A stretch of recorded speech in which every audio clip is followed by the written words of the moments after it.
வணக்கம். சாவுக்கு மேல ஒரு தண்டனைய குடுப்பேன் அப்படின்னு நீங்க சினிமால டயலாக் பேசுறதெல்லாம் ஓகே தான். ஆனா, அத நீங்க தமிழ்நாட்டுல கடைபிடிச்சீங்கன்னா, கண்டிப்பா இந்த தவறுகள் நடக்காம இருக்கும். கோயம்புத்தூர்ல ஒரு 10 வயது சிறுமி, அவங்களுடைய பாலியல் வழக்கு இப்ப தான் முடிஞ்சிருக்கே. ஆனா, அதுக்குள்ள கும்மிடிப்பூண்டில ஒரு 3 வயசு குழந்தைய சின்னாபின்னமா ஆக்கியிருக்காங்க. தமிழ்நாட்டுல சட்டம் ஒழுங்கு ரொம்பவே பாதிக்கப்பட்டிருக்கு. இப்ப திராவிட முன்னேற்றக் கழக ஆட்சியில இருந்தே அப்பையிலேருந்தே இந்த போதைப் பொருள் பழக்கம் அதிகமாயிடுச்சு. கொள்ளை, பாலியல் வன்கொடுமை இந்த சம்பவங்கள் எல்லாமே நெறைய தான் நடந்துகிட்டு இருக்கு. அதே தான் இப்ப தாவேக்கா ஆட்சியிலும் தொடர்ந்துகிட்டு இருக்குது. கம்மி கண்டிப்பா ஆகலன்னு தான் சொல்லணும். பெண்கள் எல்லாருமே பாதுகாப்புக்காக தான் பெண்கள் பாதுகாப்பா இருக்கணும்னு தான் லாஸ்ட் வீக்ல சிங்க பெண்கள் அதிரடி படைன்னு ஒண்ணு அமைச்சாங்க. ஆனா அந்த சிங்க பெண்கள் என்ன பண்றாங்கன்னு தெரியல. இருந்தாலும் பெண்களுக்கும் சரி, இல்ல பெண் குழந்தைகளுக்கும் சரி, பாதுகாப்பு இல்லாத ஒரு சூழல் தான் இப்ப தமிழ்நாட்டுல இருக்கு. கும்மிடிப்பூண்டியில ஒரு 3 வயசு ஒரு குழந்தைய 4 பேர் சேர்ந்த ஒரு கும்பல் பாலியல் வன்கொடுமை பண்ணியிருக்கிறாங்க. அது மட்டும் இல்லாம அந்த குழந்தைய கொலை செஞ்சு புதர்ல வீசியிருக்கிறாங்க. இந்த சம்பவம் ஒரு பெரிய அதிர்ச்சியை ஏற்படுத்தியிருக்கு. இதுக்கு கண்டனம் தெரிவிச்சு திமுக எம்பி கனிமொழி அவங்க தமிழகத்துல அரசு அப்படின்னு ஏதாவது இருக்குதா? இல்ல தூங்குதா? அப்படின்ற மாரி ரொம்பவே காட்டமா கேள்வி கேட்டிருக்காங்க. திருவள்ளூர் மாவட்டத்துல இருக்கக்கூடிய கும்மிடிப்பூண்டியில சிப்காட் அந்த தொழிற்பேட்டையில நெறைய பேர் அங்க வேலை செய்றாங்க. கிட்டத்தட்ட 300க்கும் மேல அங்க ஃபேக்டரிஸ்லாம் இருக்கு. அங்க அந்த இண்டஸ்ட்ரீஸ்ல நெறைய பேர் வேலை செஞ்சுகிட்டு இருக்கிறாங்க. அதுல பார்த்தீங்கன்னா, கிட்டத்தட்ட தௌசண்ட்ஸ்க்கு மேல லேபர்ஸ் அங்க வேலை செஞ்சுட்டு வந்துட்டு இருக்காங்க. இதுல அதர் ஸ்டேட் அதாவது வட மாநில தொழிலாளர்கள் தான் அதிகமா இங்க இருக்கிறாங்க. நார்த்லேருந்து இவங்க இங்க வேலை செஞ்சுட்டு இருக்கிறாங்க. இவங்களுக்கு அந்த சிப்காட் அந்த வளாகத்திலேயே அவங்களுக்கு வீடு இருக்கு. அந்த குடியிருப்பு மாதிரி அவங்களுக்கு அமைச்சு குடுத்துருக்காங்க. அங்க ஒரு 3 வயசு குழந்தை மாயமாகி இருக்கிறாங்க. எங்க தேடியுமே அந்த குழந்தை கிடைக்கல. அதனால போலீஸ் ஸ்டேஷன்ல ஃபர்தரா அவங்க இன்ஃபர்மேஷன் குடுத்துருக்காங்க. என் குழந்தைய காணோன்ட்டு புகார் குடுத்துருக்காங்க. இப்படி இருக்கும்போது தான் ஒரு முட்புதர்ல அந்த 3 வயசு குழந்தைய கண்டுபிடிச்சிருக்காங்க. அந்த குழந்தை நார்மலாலாம் கிடைக்கல. உடல் நலம் பாதிக்கப்பட்ட நிலையில கிடைச்சிருக்கிறாங்க. அவங்க உடம்புலயும் காயங்கள் நெறைய இருக்குது. அதற்கப்புறமா சென்னை ஸ்டான்லி ஹாஸ்பிட்டல்ல அந்த குழந்தைய அனுமதிக்கப்பட்டு, அங்க ஃபர்தரா அவங்களுக்கு ஆப்பரேஷன் சிகிச்சை நடந்துகிட்டு இருந்திருக்கு. ஆனா, அது எதுவுமே பலன் இல்லாம அந்த சிறுமி இறந்துட்டாங்கன்ற செய்தி தான் நமக்கு வந்திருக்கு. அதே இதுல பார்த்தீங்கன்னா, நார்த் ஸ்டேட்லேருந்து வரக்கூடிய இளைஞர்கள் ஒரு 4 பேர் சேர்ந்து அந்த குழந்தைய கூட்டா பாலியல் வன்கொடுமை செஞ்சிருக்காங்க அப்படின்றத கண்டுபிடிச்சிருக்கிறாங்க. இது தொடர்பா ஒருத்தர தான் இதுவரைக்கும் கைது பண்ணியிருக்கிறாங்க. இந்த சம்பவம் அந்த பகுதியில ஒரு பெரிய அதிர்ச்சியை ஏற்படுத்தியிருக்கு. தூத்துக்குடி எம்பியா இருக்கக்கூடிய கனிமொழி அவர்கள் இந்த சம்பவத்தை பயங்கர காட்டமா சொல்லியிருக்கிறாங்க. அவங்க எக்ஸ் பக்கத்துல என்ன போட்டிருக்காங்க அப்படின்னா, இப்ப கும்மிடிப்பூண்டியில அந்த பொறுக்கிங்களால அந்த சமூக விரோதிகளால ஒரு 3 வயசு பச்சிளம் குழந்தை பாலியல் வன்கொடுமைக்கு உள்ளாகி இருக்குது. முட்புதர்ல அந்த குழந்தைய வீசிட்டு போயிருக்காங்க. இது தெரிஞ்சு என்னுடைய மனம் ரொம்பவே உறைஞ்சு போயிருக்கு. பெண்கள் எல்லாரும் தங்களையும் தங்களோட குழந்தைகளையும் பத்திரமா பாத்துக்கணும். தமிழ்நாட்டுல அரசுன்னு எதுவும் இருக்குதா அப்படின்று சந்தேகிக்கிற அளவுக்கு ஒரு மாநிலத்துல ஒரு ஆட்சி நடந்துகிட்டு இருக்கு அப்படின்ற மாதிரி சொல்றாங்க. தமிழக அரசோட பொறுப்பு தான் இது. ஆனா பொறுப்பு அப்படின்ற சொல்லுக்கு பொருள் தெரியாதவங்க மாதிரி நடத்துற ஆட்சியில இருக்கிறாங்க. பொதுமக்களே அவங்களுடைய பாதுகாப்பை உறுதி செஞ்சு கொள்ளணும். இதை தவிர வேற எந்த வழியும் கிடையாது அப்படின்ற மாதிரி அவங்க ஆதங்கத்தோட கூறியிருக்காங்க. இந்த பதிவு இப்ப வைரலா போயிட்டு இருக்கு. இப்ப அந்த குழந்தைக்கு என்ன நடந்துச்சு அப்படின்றதையும் சொல்லியிருக்கிறாங்க. குழந்தைகிட்ட அத்துமீறல்ல ஈடுபட்ட வடமாநில இளைஞர்கள் இப்ப ஒருத்தரை கைது பண்ணிட்டாங்க. அதே அந்த குழந்தையும் ஸ்டான்லி ஹாஸ்பிட்டல்ல சீரியஸா அட்மிட் ஆன நிலையில, ஆனா எந்த ஒரு சிகிச்சை பலனும் இல்லாம அவங்க உயிரிழந்துட்டாங்கன்ற செய்தி தான் நமக்கு வந்திருக்கு. ஏன்னா அந்த சிப்காட் அந்த தொழிற்பேட்டையில எவ்வளவோ ஆபீஸ் இருக்கு. ஒரு மெயின் ஏரியா அப்படின்னே சொல்லலாம். அங்க கிட்டத்தட்ட 1000க்கு மேற்பட்டவங்க வேலை செஞ்சுட்டு இருக்கிறாங்க. ஈவன் அங்க தமிழ் இளைஞர்களும் வேலை செய்யறாங்க. அதே மாதிரி வட மாநில இளைஞர்களும் அங்க வேலை செஞ்சுக்கிட்டு தான் இருக்கிறாங்க. இப்படி பல்லாயிரக்கணக்கான வட மாநில தொழிலாளர்கள் பணியாற்றி வர்ற அந்த இடத்துல தான் இது நடந்திருக்கு அப்படின்ற மாதிரி தான் சொல்லியிருக்கிறாங்க. ஏன்னா சிப்காட் சுத்தி இருக்கிறதுல பாத்தீங்கன்னா பீகார்ல இருந்து, உத்தரப்பிரதேசல இருந்து, ஒடிசா இந்த மாதிரி நிறைய வட மாநிலங்கள்ல இருந்து தான் குடும்பத்தோட அங்க வாடகைக்கு வீடு எடுத்து தங்கி அவங்க வேலை பார்த்துக்கிட்டு வர்றாங்க. அதே மாதிரி அந்த இடத்துல வட மாநில தொழிலாளர்கள் குடியிருப்பும் இருக்கு. அந்த குடியிருப்புல இருந்து தான் இந்த 3 வயசு குழந்தை வந்து காணாம போயிருக்கு. அதுக்கப்புறமா அவங்க போலீஸ்க்குலாம் இது பண்ணிட்டாங்க. ஆனா ஒரு 3 பெண்கள் கொஞ்சம் பேர் வந்து இயற்கை உபாதைக்காக கொஞ்சம் ஒதுக்குப்புறமா போயிருக்காங்க. அந்த இடத்துல தான் ஒரு குழந்தை, இந்த மாரி ஒரு 3 வயசு குழந்தை காயத்தோட ஒரு மாரி உடம்புல காயங்களோட, ரத்த காயங்களோட கிடக்கிறத பார்த்து அவங்க ரொம்பவே பயந்து போயி, அதிர்ச்சியாயி அந்த குழந்தைய கூட்டிட்டு கும்மிடிப்பூண்டில இருக்கக்கூடிய கவர்மெண்ட் ஹாஸ்பிட்டலுக்கு போயிருக்காங்க. அதுக்கப்புறமா அவங்க வீட்டுக்கு பக்கத்துல இருந்த சில இளைஞர் தான் வந்து இந்த பெண் குழந்தைகிட்ட வந்து பாலியல் சீண்டல் வந்து பண்ணியிருக்கிறாங்க, ஈடுபட்டிருக்காங்க அப்படின்ற மாரி செய்தி இருக்கு.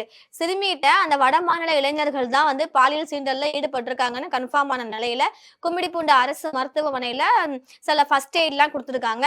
இருந்தாலும் மேல் சிகிச்சைக்காக நீங்க வந்து சென்னை ஸ்டான்லி ஹாஸ்பிட்டலுக்கு கொண்டு போங்க. இங்க மேக்ஸிமம் சொல்லுவாங்கல்ல, எமர்ஜென்சி லாஸ்ட் டைம்ல இங்க பார்க்க முடியாது. நீங்க வேற இடம் பார்த்துக்கோங்கன்னு சொல்லிடுவாங்க. அந்த மாதிரி இருக்கும்போது அந்த குழந்தைய வந்து ஸ்டான்லி ஹாஸ்பிட்டலுக்கு அனுப்பிட்டாங்க. அங்க தான் அந்த குழந்தை வந்து இறந்துட்டாங்க. முட்புதர்லேருந்து இந்த குழந்தை வந்து மீட்கப்பட்டிருக்க இந்த கொடூர செயல்ல ஈடுபட்ட அந்த வடமாநில இளைஞரை பொதுமக்கள் தான் பிடிச்சிருக்கிறாங்க. பிடிச்சு பயங்கரமா அடிச்சு நல்லா நொந்தி எடுத்து போலீஸ்ட்ட ஒப்படைச்சிருக்காங்க. சிறுமிய ஒரே அறையில இருந்த வடமாநில இளைஞர்கள் 4 பேர் சேர்ந்து ஒண்ணா வந்து பாலியல் வன்கொடுமை பண்ணியிருக்காங்க அப்படின்றது தெரிய வந்திருக்கு. எல்லாரையுமே கைது செய்யணும் அப்படின்ற மாதிரி சிப்காட்ல இருக்கக்கூடிய காவல் நிலையத்தை முற்றுகையிட்டு மக்கள் எல்லாருமே போராட்டம் நடத்திட்டு இருக்காங்க. பொதுமக்கள்கிட்ட போலீஸ் வந்து சமரச பேச்சுவார்த்தை நடத்தி இருக்கிறாங்க. அதுக்கப்புறமா சிறுமிட்ட அத்துமீறல்ல ஈடுபட்ட பீகாரை சேர்ந்த வடமாநில இளைஞனான பிபின் அப்படின்ற ஒரு 19 வயசு பையன், 19 வயசு தான் ஆகிருக்கு. அந்த பையனை வந்து குற்றவாளின்னு சொல்லி கைது பண்ணியிருக்கிறாங்க. அதற்கப்புறமா உங்க வீட்லயும் சரி, இல்ல பள்ளி செய்யற குழந்தைகள் யாரும் இருந்தாலும் காலையில நீங்க வேலைக்கு போனீங்கன்னா மாலைக்கு தான் நீங்க வீடு திரும்புறீங்க. அப்ப உங்களுடைய குழந்தைகளுக்கு உரிய முறையில நீங்க தான் பாதுகாப்பு கொடுக்கணும் அப்படின்ற மாதிரி கோரிக்கை விடுத்திருக்காங்க. அதற்கப்புறமா பொதுமக்களை வந்து சமாதானம் பண்ணி காவல்துறையினர் வந்து அனுப்பிட்டாங்க. உரிய விசாரணை நடத்தி நாங்க வந்து நடவடிக்கை எடுப்போம் அப்படின்ற மாதிரியும் அவங்க வந்து உத்தரவாதம் கொடுத்திருக்கிறாங்க. இதை தொடர்ந்து பொதுமக்கள்லாம் வந்து கலைஞ்சு போயிருக்கிறாங்க. ஆனா போலீஸ் என்ன சொல்றாங்கன்னா, உங்க வீட்டு பிள்ளைங்கள நீங்க தான் பாத்துக்கணும். உங்களுடைய பொறுப்பு தான் அது. நீங்க காலைல வேலைக்கு போறீங்க, சாயங்காலம் வர்றீங்கன்னா அந்த இன் பிட்வீன் டைம்ல உங்க குழந்தைய எங்க விடணும், அவங்க எங்க பாதுகாப்பா இருக்காங்கன்ற மாதிரி நீங்க தான் வந்து பாத்துக்கணும் அப்படின்ற மாதிரி சொல்றாங்க. அப்ப இவங்க தான் பாத்துக்கணும்னா போலீஸ் அவங்கலாம் எதுக்கு? இப்ப ரீசெண்டா சிங்கப்பெண் அதிரடி படைன்னு ஒண்ணு ஆரம்பிச்சாங்க இல்லையா? அது எப்பவோ ஆரம்பிக்க வேண்டியது. இத்தனைக்கும் ஆட்சிக்கு வந்து அவர் போட்ட முதல் கையெழுத்தே வந்து இதுதான். சிங்கப்பெண் அதிரடி படை பெண்களுக்கு எதிராகவும் குழந்தைகளுக்கு எதிராகவும் எந்த விதமான பாலியல் சீண்டல்களும் வன்முறைகளும் வரக்கூடாது அப்படின்னு அவர் போட்ட ஃபர்ஸ்ட் சைனே என்னன்னு பாத்தீங்கன்னா சிங்கப்பெண் அதிரடி படைக்கு உள்ளதுதான். ஆனா அதை ஓபன் பண்ண கூட அவருக்கு நேரம் இல்லாம அவருடைய மேனேஜருடைய ஃபங்க்ஷனுக்கு வந்து அவர் போயிருந்தாரு. அதுக்கப்புறம் அந்த சிங்கப்பெண் அதிரடி படை இனாகிரேஷன் ஒரு ஆர்கெஸ்ட்ரா மாதிரி திருமண விழாவில் நடக்கும்ல, கல்யாண சினிமா பாட்டுலாம் போடுவாங்கல்ல, அது மாதிரி அந்த ஆர்கெஸ்ட்ரா நடந்து முடிஞ்சிடுச்சு. நீங்க அதுல மாஸ் காட்டுறீங்க, ரீல்ஸ்ல உங்க மாஸ் உங்க ஃபயர் எல்லாமே வந்து தெரியுது. ஆனா ரியல்ல வந்து எங்க இருக்கு அப்படின்ற மாதிரி தான் தமிழ்நாட்டு மக்கள் கேட்டுக்கிட்டு இருக்காங்க. அதே மாதிரி உதயநிதி ஸ்டாலின் அவங்க கூட நீங்க மத்த கட்சியில இருந்து எம்எல்ஏக்களை தூக்குறீங்க இல்லையா, ஆட்களை அழைச்சிட்டு வர்றீங்க இல்லையா, அதுல நீங்க காட்டுற வேகத்தை, அதுல நீங்க செலவிடுற நேரத்தை தமிழ்நாட்டு மக்களுக்கு எப்படி நல்லது பண்ணணும், சட்டம் ஒழுங்கை எப்படி பாதுகாக்கணும், சட்டம் ஒழுங்குக்கு என்னென்ன தேவைப்படுது அதை நீங்க இன்க்ரீஸ் பண்ணுங்க அப்படின்ற மாதிரி சொல்லியிருக்கிறாங்க. சிங்கப்பெண் அதிரடி படைன்னு ஒண்ணு ஆரம்பிச்சாங்க. ஆனா அந்த சிங்கப்பெண்களே வந்து ரீல்ஸ் தான் பண்ணிட்டு இருக்காங்கன்ற மாதிரி அவங்க பண்ற ரீல்ஸ் தான் இப்ப இன்ஸ்டால ஃபேமஸா ஆயிட்டு இருக்குது. இரண்டாவதாக அந்த சிங்கப்பெண் படையில இருக்கக்கூடிய ஒரு பெண் போலீஸுக்கு அதே ஸ்டேஷனை சேர்ந்த ஒரு ஆண் நபர், அதாவது ஆண் போலீஸ், அவங்க வந்து அவங்களுடைய ஹையர் அபிஷியல் அவங்க வந்து பாலியல் தொல்லை கொடுத்துருக்காங்க, துன்புறுத்தல் கொடுத்துருக்காங்கன்ற மாதிரி நியூஸும் வந்துச்சு. இது இல்லாம சேலம் பக்கத்துல ஒரு தாவேகா நிர்வாகி அவர் வந்து கிட்டத்தட்ட 50 பெண்களை ஆபாசமாக வீடியோ எடுத்து வச்சிருக்காருன்ற மாதிரி இருக்கு. இந்த சிங்க பெண்கள் அதிரடி படை வந்து எதுக்காக உருவாக்கப்பட்டுச்சு, நோக்கம் என்னன்னு பாத்தீங்கன்னா தாவேகா நிர்வாகிகள் யாருக்கிட்டையும் அத்துமீறாம இருக்கணும், அத்துமீறினா அவங்கள புடிச்சு போடுறதுக்காக தான் வந்து உருவாக்கப்பட்டிருக்குன்ற மாதிரி தெரியுது. ஏன்னா கடந்த ஆட்சியிலையும் இதே நடந்ததுதான். ஏடிஎம்கே ஆட்சியிலையும் இது நடந்திருக்கு, டிஎம்கே ஆட்சியிலையும் நடந்திருக்கு. இதை வந்து கண்ட்ரோல் பண்ண அவங்களுக்கு தெரியல. அவங்க வந்து பொறுப்பேற்றுக்கிட்டாங்க. விஜய் அவர்கள் கூட பிரச்சாரத்தப்பெல்லாம் பேசும்போது தமிழ்நாடு அரசு தான் இதுக்கான பொறுப்பை எடுக்கணும், அவங்க தான் வந்து இதை தடுக்கணும் அப்படின்ற மாதிரி பேசியிருந்தாங்க. ஆட்சிக்கு வந்தோடனே இதெல்லாம் நடக்காதுன்ற மாதிரி அவங்க ஒரு உத்தரவாதம் கொடுத்திருந்தாங்க. ஆனா அவங்க ஆட்சிக்கு வந்து இது வரைக்கும் வந்து ஓயல. லாஸ்டா கோயம்புத்தூர்ல நம்ம பார்த்திருந்தோம், ஒரு 10 வயசு குழந்தைய வந்து ரொம்பவே பாழாப்படுத்தியிருந்தாங்க. அதை தொடர்ந்து 3 வயசு குழந்தைக்கு என்ன தெரியும்னே அவங்களுக்கு தெரியல. ஆனா 4 பேர் சேர்ந்து அந்த குழந்தைகிட்ட தப்பா நடந்திருக்கிறாங்க, பாலியல் வன்கொடுமை பண்ணி அந்த குழந்தை உடம்புல அவ்வளவு காயம். கடைசியா அந்த குழந்தைய குத்துயிரும் கொலையுயிருமா முட்புதர்ல தூக்கி எறிஞ்சிட்டு போயிருக்கிறாங்க. இது கண்டிப்பா கேட்கிற யாருக்கா இருந்தாலும் ஈரக்கொலையே நடுங்கும். அந்த அளவுக்கு கொடூரமான செயல் இது. நீங்க கோயம்புத்தூர் இஷ்யூலயே அவனுக்கு வந்து சாவுக்கு மேல ஒரு தண்டனையை கொடுப்பேன்னு நீங்க சினிமாவுல பேசின மாதிரி கொடுத்திருந்தீங்கன்னா, இன்னைக்கு இந்த பொண்ணை தொடும்போது அவங்களுக்கு பயம் இல்லாம இருந்திருக்கும். அட்லீஸ்ட் இந்த 3 வயசு குழந்தை சம்பவத்துல ஈடுபட்ட அந்த 4 பேருக்காவது நீங்க பயங்கரமான தண்டனை கொடுத்தா மட்டும்தான் இதுக்கப்புறம் வந்து ஒரு குழந்தையோ இல்ல ஒரு பொண்ணையோ தொடுறவன் வந்து கண்டிப்பா பயப்படுவான். நமக்கும் இந்த மாதிரி தான் தண்டனை கிடைக்கும் அப்படின்ற பயப்படுவான். இரண்டாவதாக போதைப் பொருளை கட்டுப்படுத்தணும். எவ்வளவோ கட்டுக்கடங்காத அளவுல வந்து ஃபுல்லாவே புழக்கம் ஆயிட்டு இருக்கு.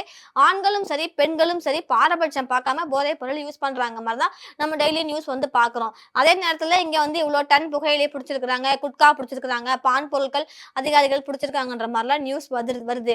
இருந்தாலும் அதனுடைய ஆணிவேர் எது அப்படின்னு பார்த்து அதை வந்து அழிக்கணும். ஏன்னா சினிமாவுல 3 மணி நேரத்துல நீங்க மாஸ் காட்டுறது பெருசு கிடையாது. இப்ப துப்பாக்கி படத்துல ஸ்லீப்பர் செல் வச்சு மேக்சிமம் அவங்க வந்து 3 ஹவர்ஸ்ல வந்து தலைவன் யார் என்னன்னு கண்டுபிடிச்சு நீங்க வந்து அழிச்சிடுவீங்க. அதே மாதிரி அந்த வேகத்தை நீங்க வந்து நிஜத்திலையும் கொண்டு வரணும்.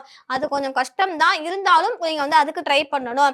நீங்க கோவிலுக்கு போறதோ, அங்க சட்டையை கழட்டி போட்டுட்டு வேண்டுதல் பண்றதோ, அங்க வந்து நீங்க வாள் காணிக்கை கொடுக்கறதோ, அதுக்கப்புறம் மாசா கார் ஓட்டிட்டு வர்றதோ முக்கியம் கிடையாது. இங்க பெண்களுக்கு குழந்தைகளுக்கு பாதுகாப்பு கொடுக்கணும். 3 வயசு குழந்தைக்கு என்ன சார் தெரியும் அப்படின்ற மாதிரி தான் இருக்குது. அப்ப அவங்க பெத்தவங்க எவ்வளவு கஷ்டப்படுவாங்க. இது வந்து யாருக்கா இருந்தாலும் இது வயிறு எறிகிற நியூஸ் தான் வருது. அந்த குழந்தைய இப்படி பண்ணிட்டானுங்களே அவனுக்கு கண்டிப்பா நாசமா தான் போவானுங்கன்னு எல்லா பெண்களுமே வந்து சாபம் விட்டுட்டு இருக்கிறாங்க. சாபம் விடுறதையும் தாண்டி இவங்களுக்கு கொடுக்குற தண்டனை இதே மாதிரி இன்னும் நாளைக்கு அதே இடத்துலயோ இல்ல தமிழ்நாட்டிலயோ இந்தியாவிலயோ வேற ஒருத்தவன் ஒரு பொண்ணை நம்ம தப்பா தொடணும், ஒரு குழந்தைய நம்ம வந்து பாலியல் துன்புறுத்தல் பண்ணணும்னு நான் வந்து யோசிக்க கூடாது. அந்த மாதிரி ஒரு தண்டனையை நீங்க கொடுக்கணும் அப்படின்றதான் எல்லாருடைய கருத்தா இருக்கு. எதிர்கட்சிகள் எல்லாருமே ரொம்பவே இந்த 1 மாசமாவே இந்த ஆட்சியை பார்த்துட்டு தான் இருக்கிறாங்க. அவங்க கண்டனம் தெரிவிக்க கூடாதுன்ற மாதிரி இருக்கிறாங்க. ஆனா எதிர்கட்சியா இருக்கக்கூடியவங்க ஒரு போராட்டம் நடத்தணும், மக்கள் கூட்டத்தை கூட்டணும், கண்டனம் தெரிவிக்கணும்னா 1 நிமிஷம் கூட ஆகாது. அவ்வளவு மக்கள் படி அவங்க கிட்ட இருக்குன்றதே நீங்க வந்து மறக்க வேண்டாம். நீங்க ரீல்ஸ்ல மட்டுமே ஆட்சி பண்ணிட்டு இருக்காதீங்க. தயவு செஞ்சு ரியலுக்கும் வாங்க அப்படின்றதுதான் மக்கள் எல்லாருடைய கருத்தா இருக்கு.